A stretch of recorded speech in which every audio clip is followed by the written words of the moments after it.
Jay was a young man who had nothing. He lived in a small town and worked at a bakery.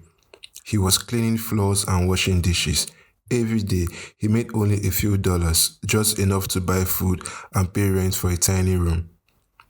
One day, Jay walked by a bookstore and saw a sign, learn something new, just $1. Curious, he stepped inside and bought a small book about how to start a business. He read it every night after work. The book gave him an idea. Jay noticed that many people at the bakery were always in a rush. They didn't have time to sit and eat.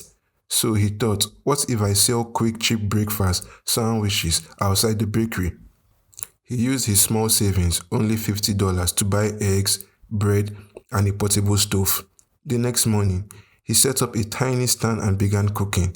At first, only a few people stopped by, but the smell of the hot food filled the street and soon more came. People loved Jay's sandwiches. They were tasty, cheap, and fast. In 1 week, he made more money than he did in a whole month at the bakery. So, he quit his job and started selling sandwiches every day. With the extra money, Jay bought a food cart, then he hired one helper. After a year, he had 5 cars across town.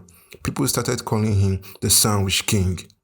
But Jay didn't stop there. He used his profits to open a small cafe, then another and another.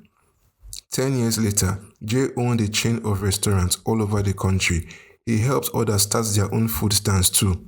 He became a millionaire, but he never forgot where he came from. Jay still kept the $1 book in his desk to remind him, you don't need to start with a lot, just start with an idea and never give up.